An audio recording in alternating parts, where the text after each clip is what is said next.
Salut tout le monde! Aujourd'hui, on s'attaque à un système d'exploitation qu'il m'a beaucoup été demandé de tester, CachyOS. CachyOS, du coup, c'est une distribution Linux qui a la particularité, pas si rare en soi, vu que c'est aussi le cas de Manjaro, SteamOS ou encore ChimeraOS, d'être basé sur Arch Linux. C'est donc une rolling release, soit un système d'exploitation qui n'a pas le droit à une grosse mise à niveau toutes les quelques années, comme quand on passe de Windows 10 à Windows 11, mais à de petites mises à niveau tous les quelques jours qui permettent au système d'être à la pointe de la technologie tout le temps. Les rolling release, ça vient avec la réputation d'être soit trop compliqué à utiliser, comme Arch Linux, soit trop instable comme Manjaro. Et justement, CachyOS vient avec la promesse d'être à la fois facile d'utilisation et de ne pas vous claquer entre les doigts. Elle a particulièrement bonne réputation chez les joueurs et les joueuses de jeux vidéo parce qu'elle offre de bonnes performances, et du coup, la question se pose, est-ce qu'elle peut se mesurer à des évidences comme Bazzite, ChimeraOS ou, plus proche de chez nous, GLFOS? Plusieurs personnes m'ont demandé mon avis dessus, notamment pour savoir si elle était utilisable par n'importe qui,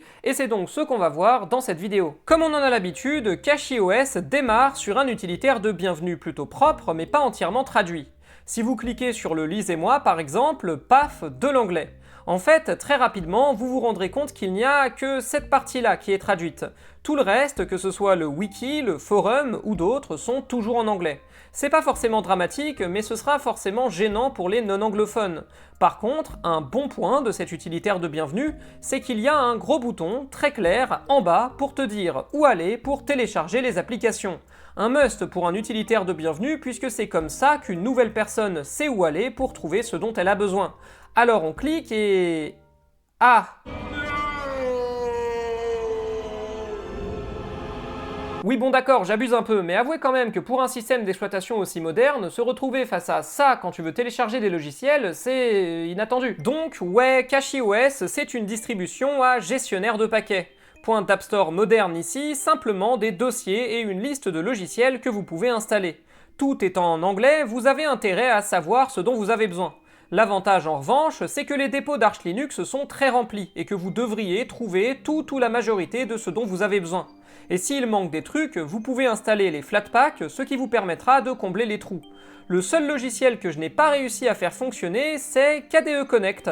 Étonnant dans la mesure où on est sur un bureau KDE, donc ça devrait être parfaitement compatible, mais non, pas moyen de connecter le moindre appareil, il veut pas. Et d'ailleurs, en fouillant dans les logiciels disponibles, j'ai découvert l'existence de Shelly, un autre gestionnaire de paquets, lui aussi en anglais, mais qui, par contre, affiche les Flatpak par défaut. Du coup, je me demande pourquoi proposer celui de Cachy si vous en avez un meilleur et plus complet à disposition.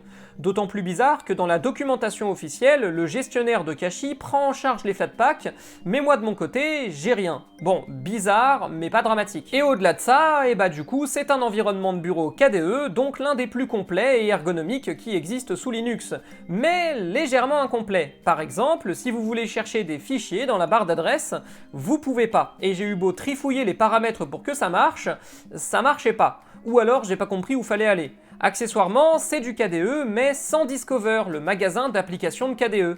Et du coup, comme sur GLFOS, dont j'ai parlé il y a pas longtemps, si vous cherchez une application à télécharger dans la barre d'adresse, elle sera détectée comme installable, mais si vous cliquez, eh ben ça va vous donner un message d'erreur. Dans les logiciels installés de base, vous avez finalement pas tant de choses que ça. Il y a Firefox en navigateur, bien sûr, les quelques outils de Cachy, un certain nombre d'utilitaires un peu techniques.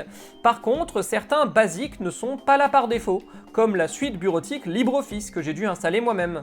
Une fois tout installé, en revanche, ça roule très bien. L'utilisation est fluide, le système ne se met pas en travers de ta route, et pour avoir fait pas mal de mises à niveau, aucune jusque-là n'a cassé mon système. Mais parlons-en justement des mises à jour, elles passent par cet utilitaire-là, qui affiche donc une pastille rouge quand il faut mettre à jour le système, et vous mène vers...